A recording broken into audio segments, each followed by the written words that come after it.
Welcome back to yet another very exciting episode of the Friends Talking Fantasy Podcast. My name is Charles, and with me today, as always, is my lifelong friend and co-host, Dylan. I'm ready to talk some fantasy with my friend, Charles. I am ready to talk some fantasy with my friend as well, Dylan, but not just any fantasy today. Because today, we're wrapped up a lot of reading from our Friends Pitching Fantasy reading schedule. We read The Court of Thorns and Roses. We read the entire Farseer trilogy. And that didn't stop us from continuing to expand reading beyond the Friends Talking Fantasy reading schedule. There were a couple other books that were pitched during Friends Talking Fantasy that, through the nature of that series, were not selected.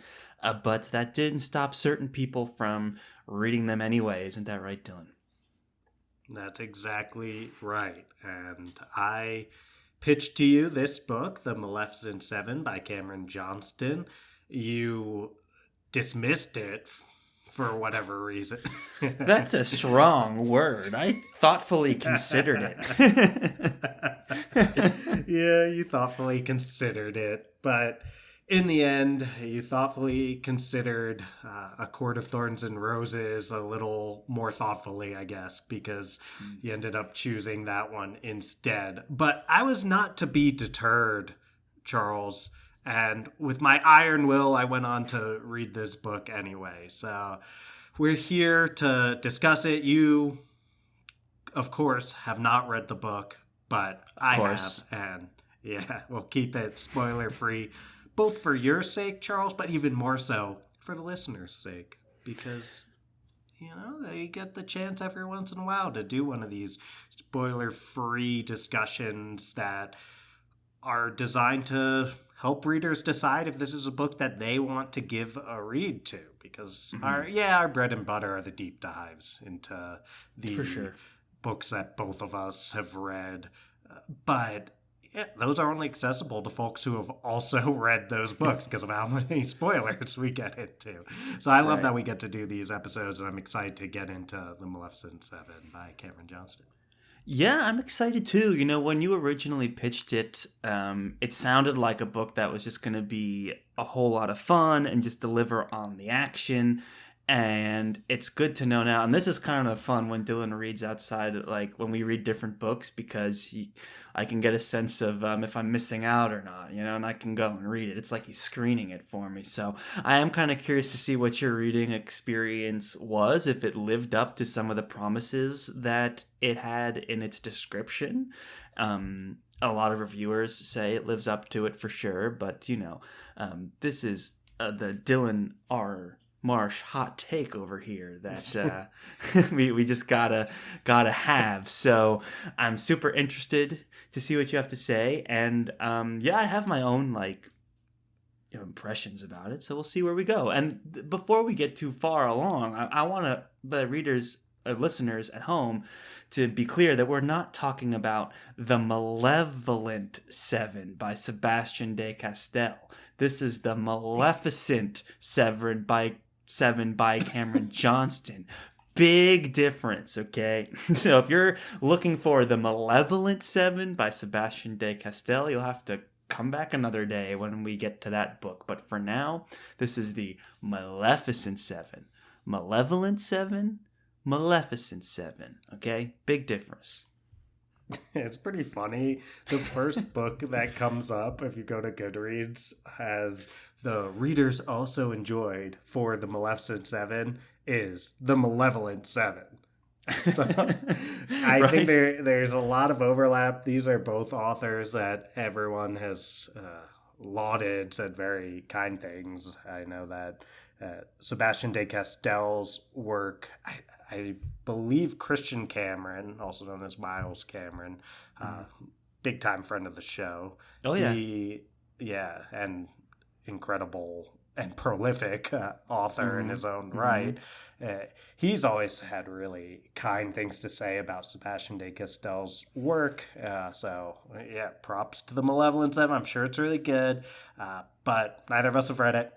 And we'll have to get into The Maleficent Seven by Cameron Johnston, which I would say delivers on the things that it's pitched as. I'll say that it's the big way that I feel like folks hear about this book actually comes from, great author Rob Hayes, who he reviewed it by saying the Maleficent Seven is like Kings of the Wyld smushed together with Suicide Squad into a glorious, gory, sweary melee, which is just, I mean, Rob both hit the nail on the head in terms of a fantastic way to describe it, in terms of just how well explains what this book is like, but also, is there a better pitch than you can give than that one? I certainly was not capable of giving a better pitch than that in Friends Pitching Fantasy. Otherwise, you probably would have chose it. I mean, that's true. I love both Kings of the Wyld and Suicide Squad. Not the movies, okay. I didn't quite care for those, but the premise of them, the comics, that idea of sending these people on missions and that you're kind of counting on them to fail almost in certain ways, So it's a very interesting premise, and it's a fantastic pitch, and it's good to hear that a lot of this book, it seems like, leans on the fact that it's got this entertainment, like action driven kind of vehicles that which can sometimes be hit or miss with fantasy, where it's like they try to sound super badass and it's just kind of a bit awkward at times, or like a bit too try hard sometimes. That can be a very common thing for fantasy authors to fall victim to, but it sounds like this was really authentic in its fun and its action.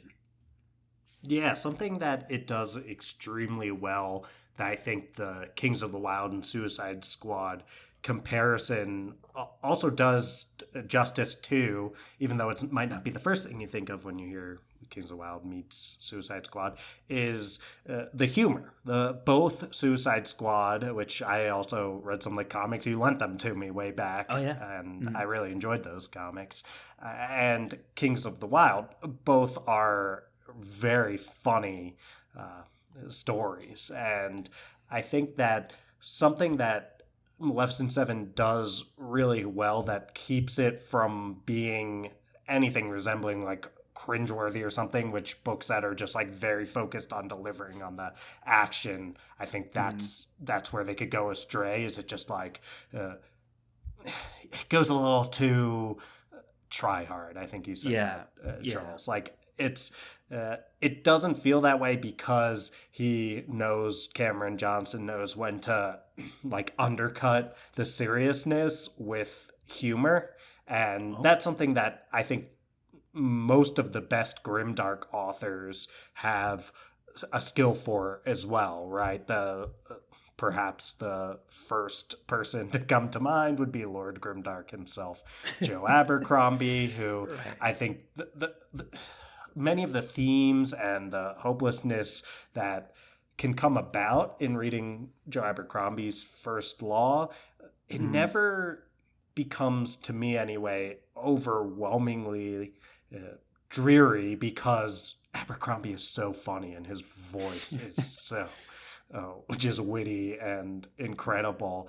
And I think that's the magic that folks, there's plenty of other folks that come to mind as the grimdark folks who also have a great sense of humor, and I think that the great sense of humor exhibited by Johnston in the Maleficent Seven, it's not just action packed, but it's also fun and funny.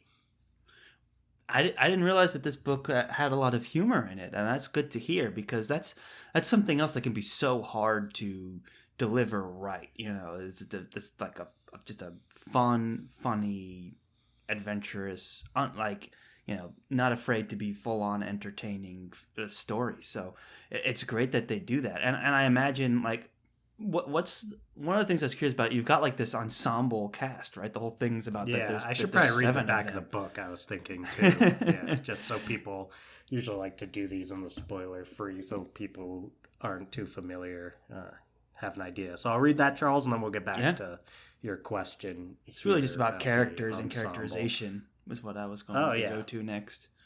Sure. Well, let's give this back of the book. It says, one town, 7 bloodthirsty monsters, their last hope. A dark new faith is ravaging the lands of Esseran. Cities and towns crumble before its power, unprepared and unable to fight. Defeat and desolation seem inevitable. But dread demonologist Black Heron is not willing to give up so soon. 40 years ago, she abandoned her own bloodthirsty army on the eve of its final victory, but she won't do that again. To defeat this new foe, she needs to reunite her old captains again. Vampire, necromancer, orc chieftain, war god, twisted alchemist, and pirate queen. Can she overcome their vicious rivalries? Persuade them to forgive her betrayal? Will these 7 legendary villains even be enough to defeat an army of fanatics hell-bent on conquest? And yeah, that's the setup. It's got those let's get the gang back together elements of a Kings of the Wyld, while having the more villainous aspects of Suicide Squad, in addition to the, can they even pull this off? Because this seems preposterously overwhelming even for folks as powerful as these. And Charles, we have that ensemble of 7 folks who all kind of fit their own, I don't want to say trope per se, but let's say archetype. So Charles, you had a question about no, Seven I just wanted to ensemble. know, like, how it seems like this book would lean heavy on its cast of characters, and 7 is actually kind of a lot in terms of like main characters to bounce around and things like that. I know this Wheel of Time is like 1,000 characters, but it's like, to have a core group of 7 where they're all theoretically potentially going back and forth in a scene, it seems like quite the undertaking. I just wanted to know, like, how standout were some of these characters in this cast. Yeah, I'll say that Wheel of Time has those thousands of characters over the course of 14 mostly 1,000+ page books. Fair. We've got 7 principal characters in a standalone about 400 page book here. And I think you're right, Charles. 7's a lot to handle, and the characters have varied extents to which they're some of which fully fleshed out and complex and feel very real, and others are not given the same level of attention. And I think that that's purposeful, probably on Johnston's part, because if you try to have 7 extremely well fleshed out character arcs in 400 pages, I don't know if I've ever seen something like that pulled off. Perhaps it's possible, but I would say there's a few characters that get really fleshed out well and are morally gray and complex and have a lot going on, and others, I wouldn't quite call them caricatures, but they're definitely hitting like 1 or tops 2 notes. So you're going to want to hopefully gravitate toward the folks who have those more fleshed out arcs. Interesting. Yeah. So that's not too uncommon for these band of characters coming together, the ensemble casts, if you will. So is the book like super action focused? Like, I'm just trying to picture this book, and I'm just thinking of like Seven Samurai, another 7 Squad movie, where it's just a lot of action and fighting and stuff with this cast of people. Is that kind of what this story's like? Parts of it. I think that I would say it's not constant nonstop action. The book is kind of split into, in my mind, 3, I don't want to say acts, but I'll say parts, where the first part is the let's get the gang back together and everyone's off doing their, it feels very Kings of the Wyld or just any sort of almost like heist movie, right? You got to go find each person. They all fit their own role, and you got to see what are they up to right now. And the cast gets into these zany, often action-packed situations to try to get the person on board. Because you gotta keep in mind, these are people who, it's been 40 years since they were together. They feel betrayed by Black Heron, and now she's sending people over to get them back together. And yeah, they're each up to their own thing. And the extent to which recruiting each individual member is action-packed varies, but I'd say pretty action-packed part. Then there's sort of this, like, preparing for the big battle part that's kind of the middle. And I would say that's not as action-packed, and you get more of the character development in those moments. But I think that part can drag a bit compared to the beginning and the end. I would say that the end, I don't want to spoil anything, but if the second part is preparing for the big battle, you can imagine maybe what the end is constituted of. So, yeah. And I will say it's a very, the end is exhilarating, and I would say the highlight of the entire book. So if you do end up reading this and you feel the middle, maybe, I don't know, that's not something I really see people talking about in reviews so much. Is like the middle dragged a bit for me. Like I don't think I've seen that, so maybe other folks did not find that, but in my experience I'd be like, look, if the middle, the preparation, that kind of stuff does start to feel like it drags a little bit, like keep going, because you're in for some serious fun by the Right, end. we're all here for the action, right? The whole reason that we're gathering all these people, we get to show off all their powers, because you've got you got necromancers, vampire lords, demigods, orcs, pirates, alchemists, like the whole gambit, right? So it sounds like there's a lot of promise for payoff for all of that, like going full force at once, For sure. And that's, I think, one of the best parts of this book, and what Johnston does with it is he's completely unafraid to just throw any fun, interesting fantasy element into this book, right? Sure. It's like nice. We're talking demons and krakens and imps and vampires, and it's just anything that he feels like throwing in there is just, sure, why not? And that's a fun of just reading off those different characters, like how varied they are and how different their powers are. I think that's something that we often don't get enough of in fantasy these days, is in the wake of first George R.R. Martin, and then just the grimdark movement and all this like gritty realness that all those things we're huge fans of too, Charles. I mean, 100%. But George and many grimdark authors, even just, like the Sanderson stuff too, like a Mistborn or anything like that. There's this element of taking itself seriously, Yeah, for a bit, I think the fantasy genre was getting away from from the extremely fantastical, I guess, in favor of some of this more low fantasy, like it's basically medieval England, but there's some dragons and ice zombies.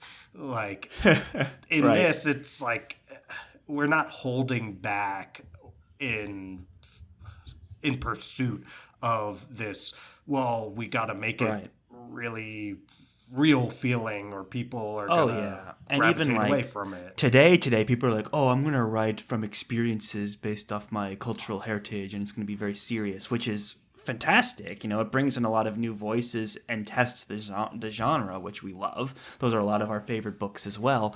But there's something about it, and that's why the comparison to like Kings of the Wyld is so apt, because of this unabashedly fun, full-on D&D rule playbook into the mix, fun for fantasy that sometimes maybe some authors would be a little bit too embarrassed to get into sometimes, because it's like, oh, I have to write a fantasy book in 2023. It has to be painful and serious and introspective and all of this stuff. So, like, to be like, no, it can be fun. I'm going to have orcs and vampires and, like, all this other stuff. They're just going to fight each other or, or fight together or whatever, and it's like, yeah, why not? Why can't we go back to some of that? And we see that trend expanding, pulling on some of these more classical fantasy elements. Like, it's not what it once was. We're getting past that, more contained, more serious kind of inspiration for fantasy, and we're kind of going back out into the fun. So it's good to see that people are writing this and writing it successfully and in an entertaining way too. Because even like, imagine, I'm picturing like 80s action movies, right? It's like there's some fantastic ones out there where they're just unabashedly like greased up muscle guys shooting 100 people, and it's fun. They're like a Predator or something where it's just a bunch of guys running around shooting stuff. There's aliens and it's just unabashed fun. But for every one of those, there's like 100 super lame ones at the same time. So it's like it's a very tough skill, as much fun as it is and like surface level enjoyment that it is. There's a lot of like skill and art that has to go into achieving that kind of experience for a reader. So it's good to hear. That was my one thing. It's like it promises a lot when you're saying it's a fun ensemble cast and it's action packed and fun. Like, can it really deliver? So that was a good thing to hear. It's a very impressive skill. So yeah, I'm interested, Cameron Johnston. This M7 genre seems like an interesting one for me. Yeah, I think that I really like what you're saying, Charles, with the idea that how cool it is that we run the gambit of like serious, like very thematic explorations of, let's say, cultural heritage or like deep themes or oppression or what have you. Like there's books we love like that, or I'll name one that is, I would say, just about as opposite as you can get from the way that this book is approached, like its emphases.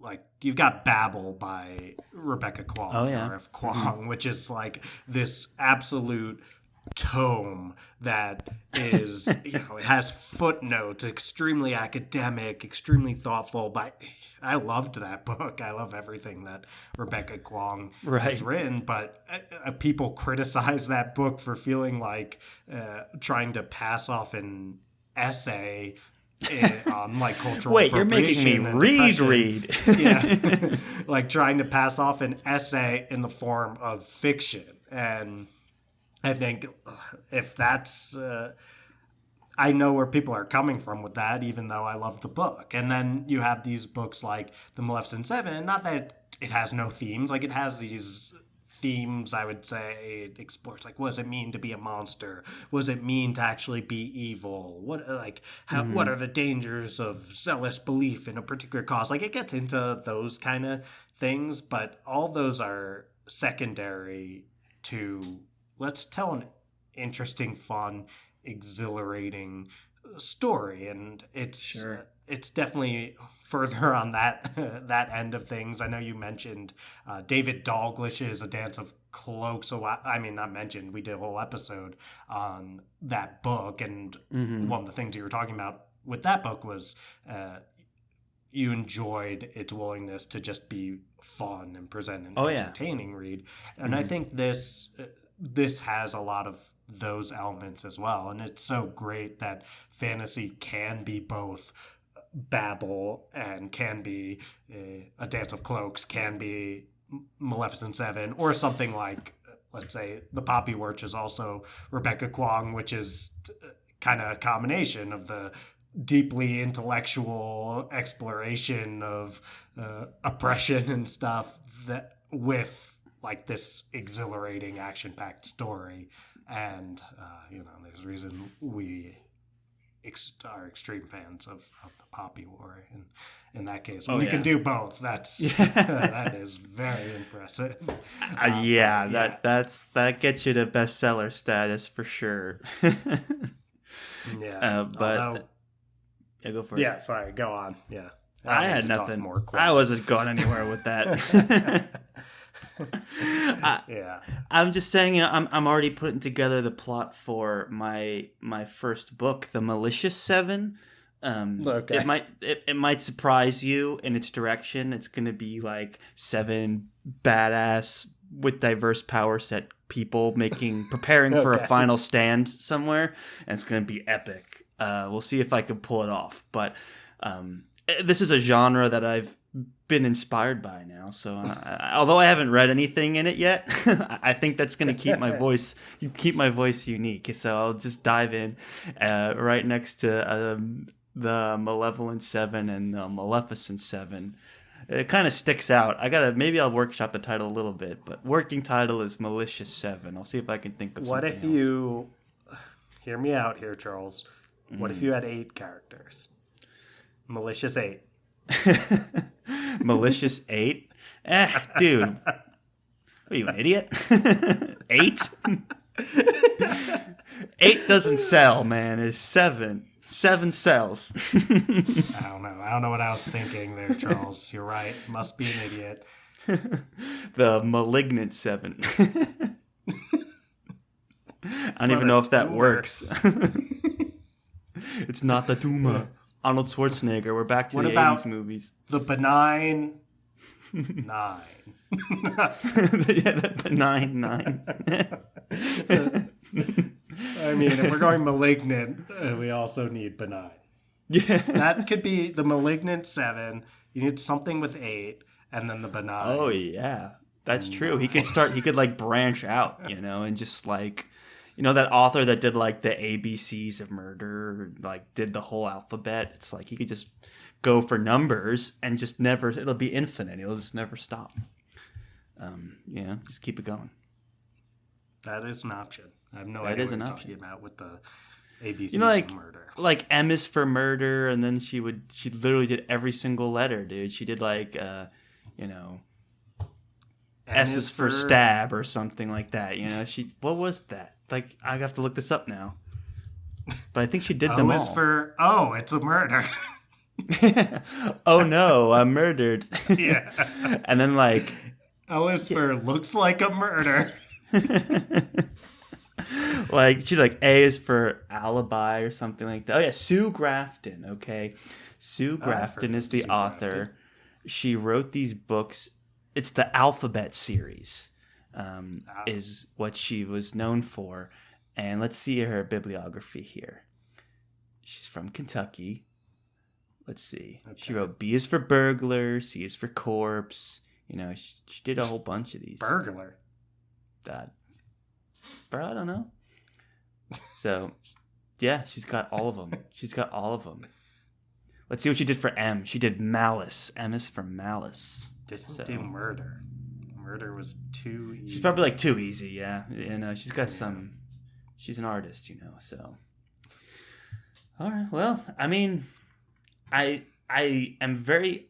There's every once in a while you read a lot of fantasy, and sometimes you're like you just want to dive into the popcorn book, you know, the fun. And it seems like this would be a great choice for that kind of vibe, right? Where it's like, as much as I love the art house movies, sometimes you need to watch the popcorn blockbuster for the entertainment value, you know? Would you say that this would scratch that itch, the Maleficent Seven? I would say that it would scratch that itch. I think when I think of popcorn fiction, I do think that it's something that leans on the entertaining, and yeah, that's something that this does. I think something else I want to talk about that we didn't get into as much when it comes to the characters is with these kind of books, you always hear people say like morally gray characters. That's one of those. M is for morally gray characters. Yeah, that's going to be mine. Yeah. I'm taking that too. That'll be my next book. M is for morally gray. S is for subversion. Yeah, it's one of those phrases that at one point felt important to say a lot, and then because of that became just, what does this even mean anymore? R is like for retelling. Okay.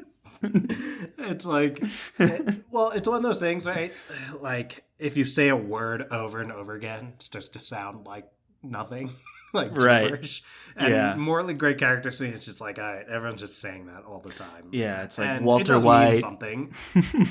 Like, it means the characters aren't straightforward heroes, but who writes straightforward heroes anymore? Like, I feel like It's that's rare. by far the exception, not the rule nowadays. You can think of a few, but People would it's be like, "Oh, relatively that rare. character was too good. It's not believable." Yeah.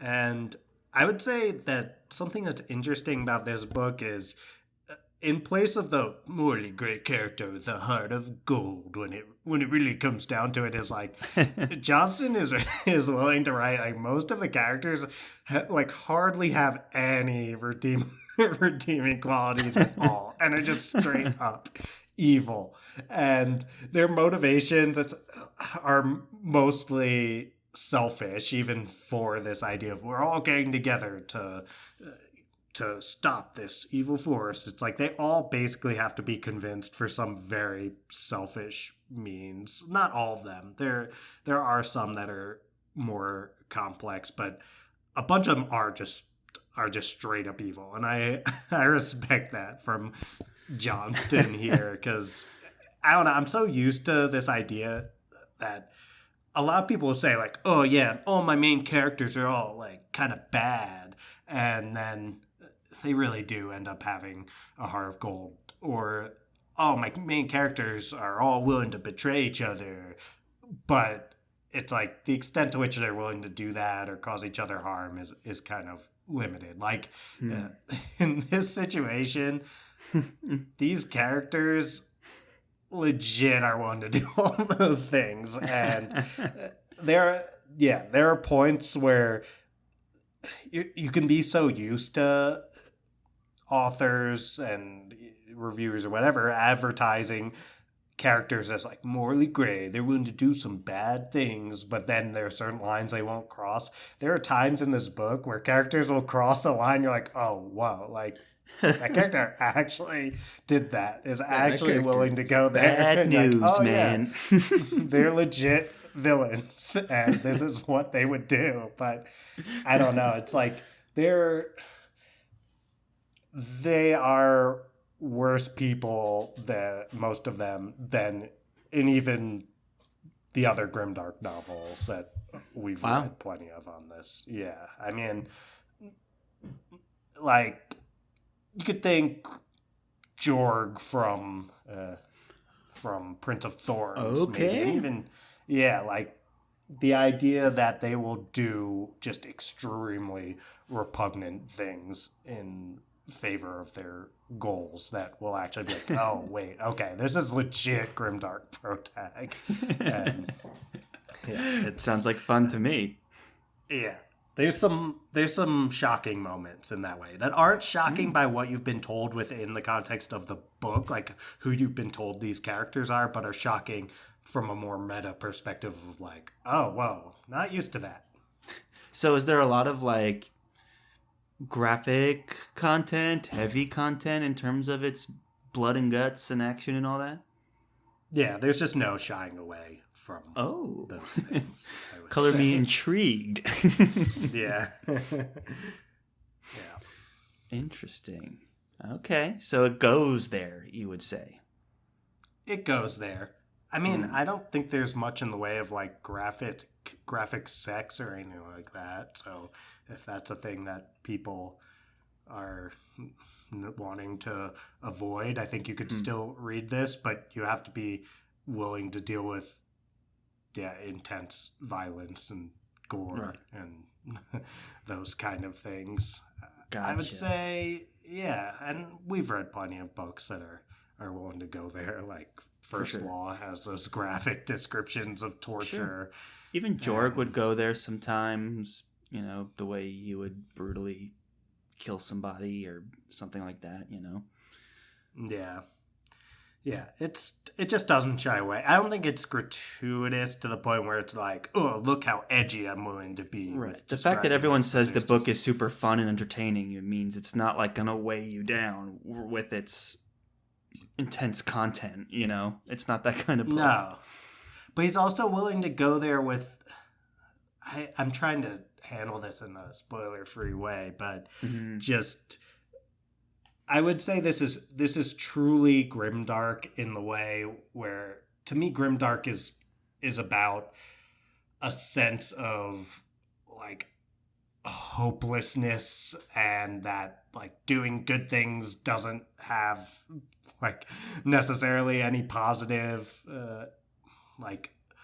positive impact, both on the like the actual thing that's intended, but also the no good deed goes unpunished thing. Like if you do something for the sake of it's the right thing to do, it's not necessarily going to be better, and in fact it might be worse because it's also the less cunning thing to do and can get you in trouble. Like it's got those elements, and also its willingness to and also its willingness to have characters just have not necessarily like good outcomes to the character arcs. And some of the characters are pretty villainous, so if that ends up happening to them, you might even be like, that was well deserved. Like that is justice for some of them, and for other ones you might have start to root for them. So I'm not gonna say that every character has that happen to them, but some of them do, and I won't say who. Ah, okay, interesting.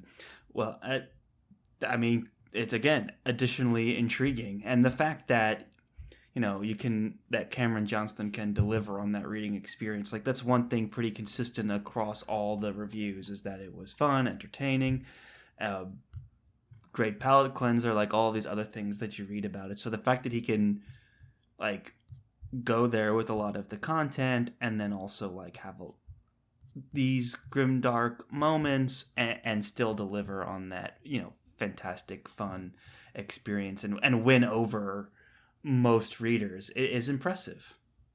Yeah, I've been happy to see how positive the reviews have been for this book. I think it's really found its readership and found its people, and that's great. That's always a positive thing. That's what we love to see here on the Friends Talking Fantasy Podcast. Good books getting out there, being read, being talked about by friends. That's the dream. That is the truth. And I'm glad that we got to talk about this one. It's always like, as much as I get excited about friends pitching fantasy, it's like you pitch 3 books, you can only choose one. So I'm always like, I think the last time we did friends pitching fantasy, I think we both went off and read the other books we pitched and talked about them on the show anyway. That just always tends to happen. So I'm glad that even though it wasn't like selected, we still got to talk about it, and you were able to kind of give your opinion on it, because it was one of the ones I was very curious about. It was tough to pass up, but when you give it against like the hottest best-selling book today, it's hard to pass that up too. So I'm glad that this one has found an audience and is very popular and well liked and fun. Like I think for me, it's one of those things. It's great that it's a standalone too.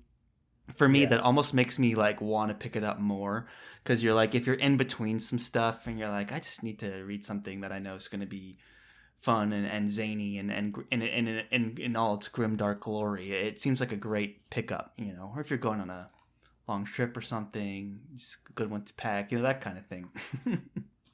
Yeah, it's definitely one that is fun enough where you could put it on the best vacation reads list. Ooh, where we did that episode way back, that for some reason is one of our most popular episodes that we've done since returning. It was a brilliant idea, what can I say? Yeah, it was a brilliant idea.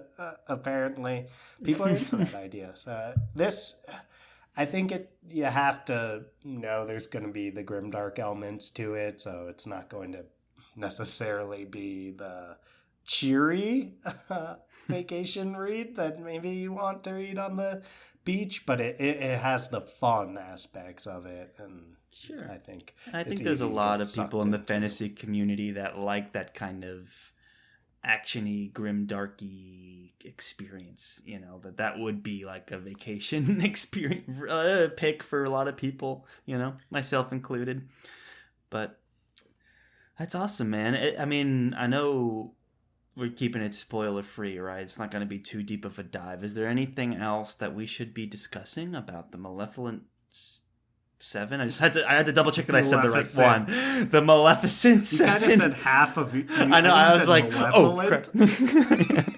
I was like, because I was both thinking say the right one and don't say the wrong one at the same time. So I was like whatever. I tried. Okay, the Maleficent Seven. Any parting words on the Maleficent Seven before we wrap it up today? Malevolent sounds like heffalump. No, I'm gonna say that's what I'll call my book. People will be like, "What?"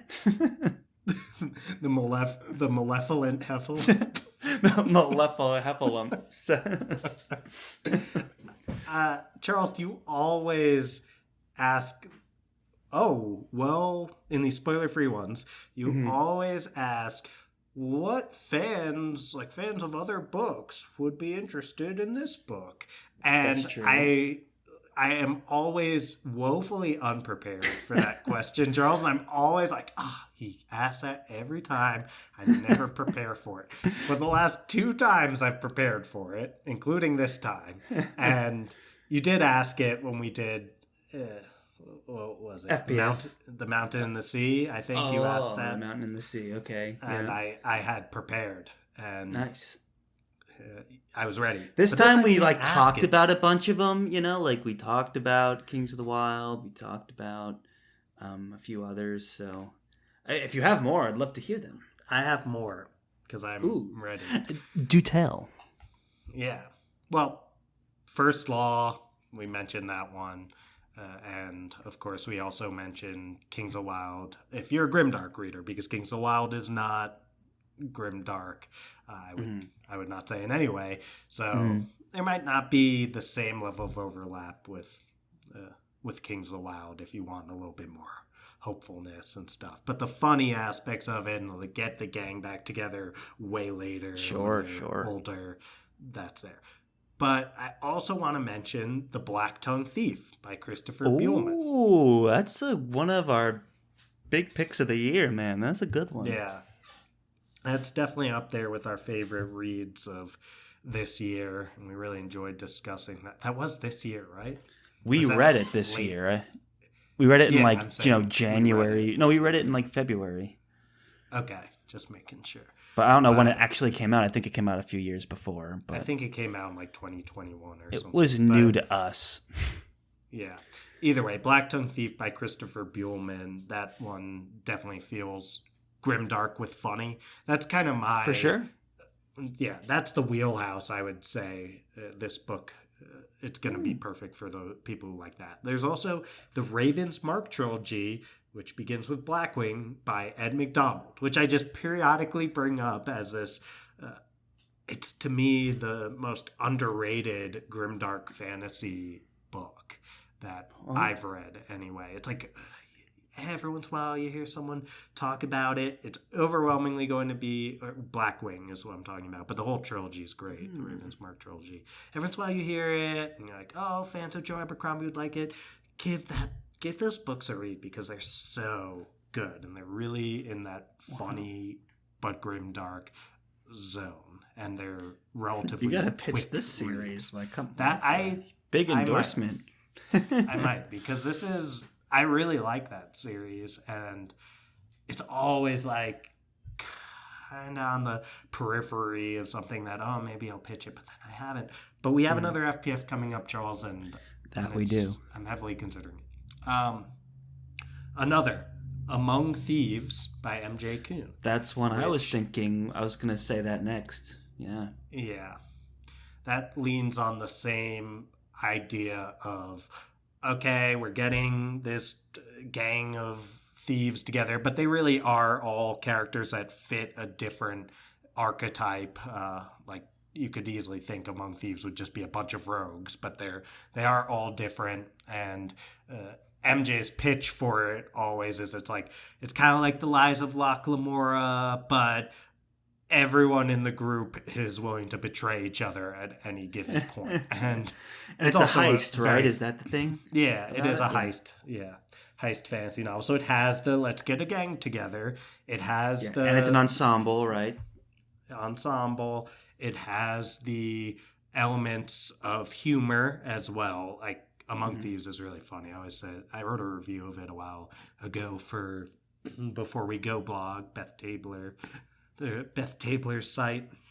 And I was saying, like, this is a book that embarrassed me because I was laughing out loud in a coffee shop.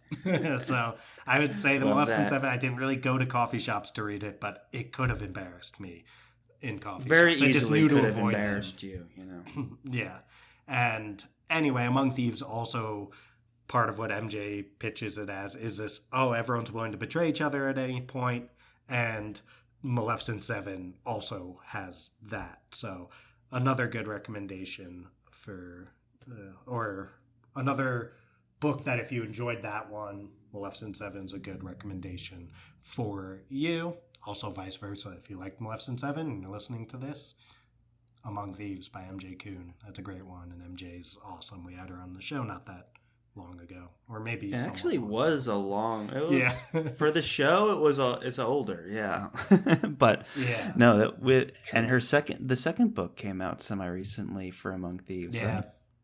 I gotta read Thick as Thieves. Thick as Thieves, that's right. Yeah, you gotta check that one out for sure. I recently actually bought Among Thieves finally. I was like, I gotta read this darn thing. So it's Intarnations. I gotta read this darn thing. Yeah, what intarnation? You got a little sort of twang there for a kid from Long Island. I wasn't expecting that. Well, I've lived in the South for a while now, so it's kind of rubbing off, yeah. But that was me when I found a hardcover version at the bookstore of Among Thieves by MJ Kuhn. I was like, what in tarnation? I struck gold. Yeehaw! I was like an old prospector panning for gold and found this rare treasure, this hardcovered edition of MJ Kuhn's Among Thieves. So, I picked that up. You got to do it. And so now it adorns my... my highlighted bookshelf here, right there. So definitely got to check that out. I also, in that same haul, I found a hardcover, a nice one of The City We Became by N.J. Jemisin. Beautiful book. So the cover, anyway, is beautiful. So I picked that up, and that takes place in New York.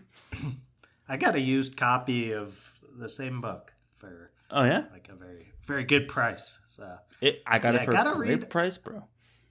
I haven't read anything by N.K. Jemisin except for the Broken Earth trilogy. And I only read the first book of that, and it was fantastic. We got to return to that eventually. I mean, there's a reason those other two swept the Hugos as well. Yeah, swept the Hugos. Never been done before. Swept them. Yeah.